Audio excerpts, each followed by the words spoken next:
Hey y'all, so today I wanted to talk to you about the products that I regret buying. These are products that I've bought, I've tested out for most of them, unless they were just terrible, a pretty decent amount of time, and they just did not work out for me for one way or another. So I'm going to go through them and tell you why I would not repurchase them. And some of the products I'm going to talk about I don't even have with me because I hated them so much I either gave them away or I've already thrown them away. But in no way in making this video am I trying to like trash the companies who make these products. Some of these brands that I'm going to talk about are some of my favorite brands, but there's just individual products that really did not work for me personally. So if you don't want to watch a video that's talking about kind of negative reviews, then you don't have to. You can just skip on past and watch some of my other videos. If you want to hear about some stuff that just didn't work out for me, then please keep watching.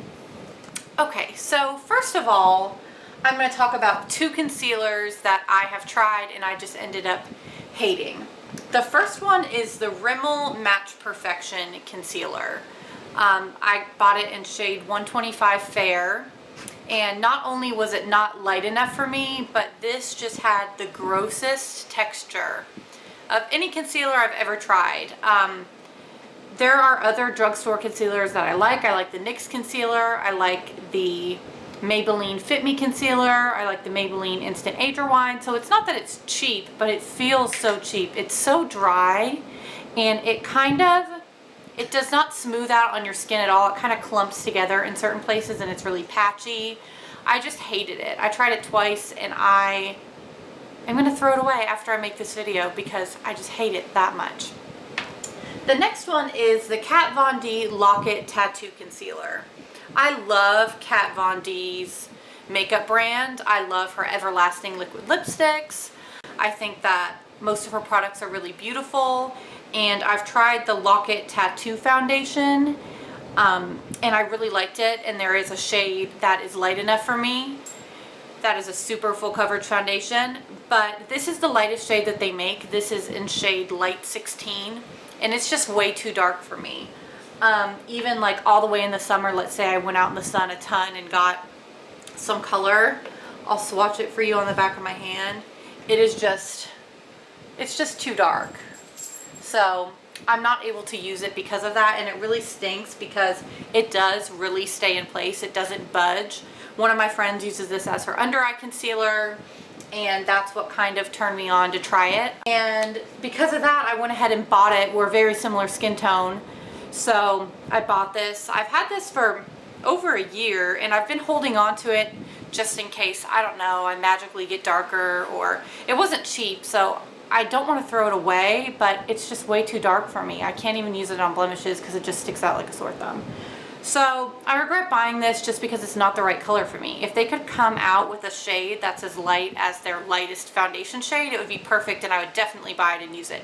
But it's just the wrong shade for me. Okay, next is the Too Faced Better Than Sex Mascara. If you've been watching me for a few months now, you know that when I first got this mascara, I was obsessed with it.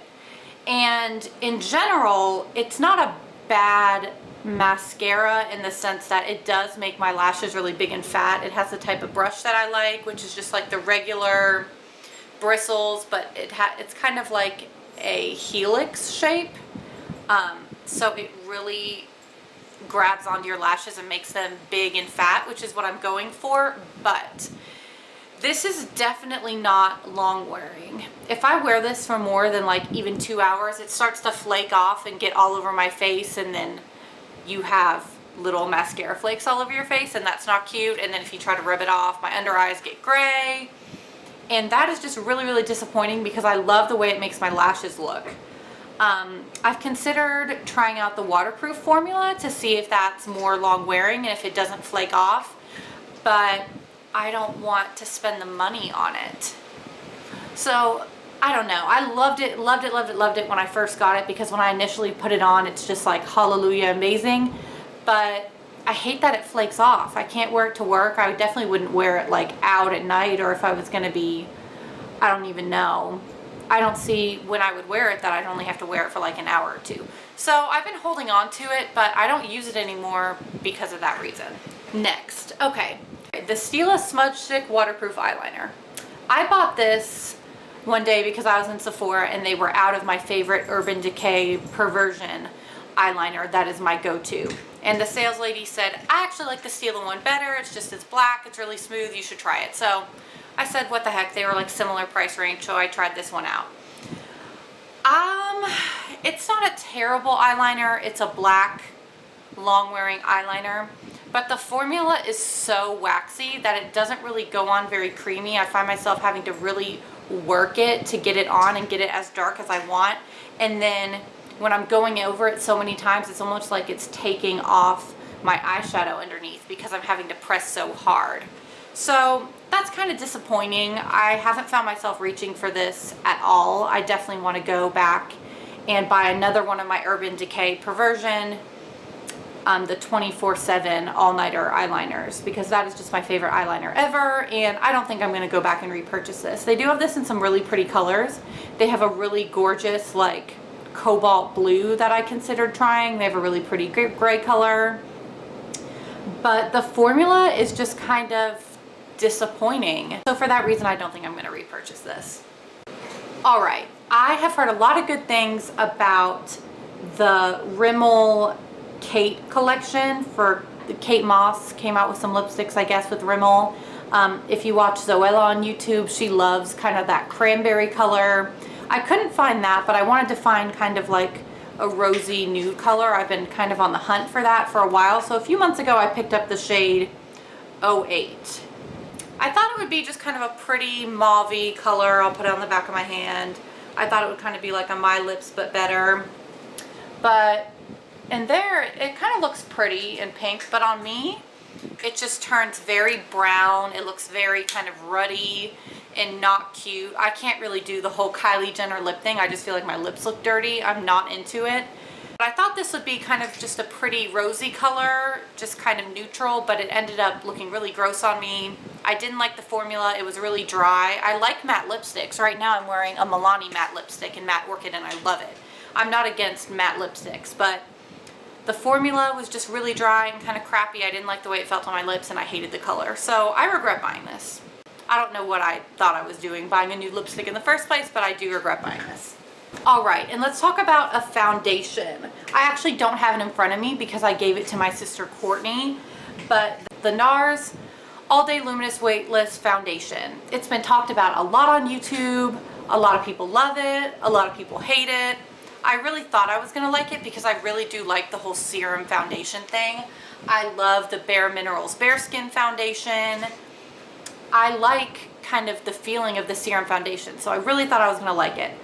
I went originally and I bought the lightest shade that they had. Maybe Siberia, I don't know, I'll look it up. I bought the lightest shade and it was super yellow on me, super yellow. I tried it out, so I just said, oh my gosh, I can't do this. So I took it back and I talked to the sales girl and she said, no, you shouldn't get the lightest shade. You should get the next one up. It's just as light, but it's more of a neutral undertone. So I said, okay, that's great. She put it on me in the store. I thought it looked okay. I couldn't really tell because I was already wearing makeup, but I said, I'll give it a try. I took it home. I tried it out for a while. It was still just way too yellow and it was too dark. So that was really disappointing. I really had a lot of high hopes for it. It was not cheap, but I regret buying it because I should have known. A lot of the reviews said that their shades are really yellow. I do feel like I kind of have yellowish undertones to my skin, but I'm just so light. I mean, it just looked yellow on me. Okay, and then I have one kind of highlighter that I'm going to talk about. This is the NARS highlighter slash blush, whatever. It's with all their blushes when you go into Sephora, in the shade Miss Liberty. It looked like a really pretty, just kind of champagne color, pinky. And I tried it out in the store and I thought I was going to really, really like it. I generally like a really strong highlight, as you can probably tell. I love the Mary Luminizer by The Balm, so I'm not scared by like shimmer and glitter. But this just has a lot of chunky glitter in it. I'll put it on the back of my hand. It ends up coming off on my skin just as a patch of glitter. I don't know if you can even tell. Let's see. I'll kind of put it all over my hand. But the kind of base color of it ends up being really chalky. And then all you get is just kind of this silver and gold, really sparse glitter. It's not like it's concentrated. I wouldn't mind that. But this wasn't cheap. This was probably 30 bucks, and I tried to use it as an eyeshadow. I thought, hey, well, maybe I can just use it as like a lid color. But then I just have this really patchy champagne color and like 2 specks of glitter on my eyelid, which is not what I'm going for at all. So I regret buying this. Don't know what I'm gonna do with this. And last but not least, it's kind of like a skincare product. I don't want to just talk about every product I've ever hated in this video, but Aveeno Positively Ageless Resurfacing Scrub. I love scrubs. I love them for my body. I love them for my face. I love a good scrub. So I ended up trying it out and I used it a bunch of times, but I just don't feel like it has any scrubbiness to it. It just feels like a regular gel cleanser that's like kind of chunky. It doesn't have any grittiness. There goes my dog. I just like a really gritty scrub. My favorite is the Freeman. It's actually a mask. It's the black charcoal and sugar mask, but it is amazing. It's such a good scrub. I also like just the regular old St. Ives apricot scrub.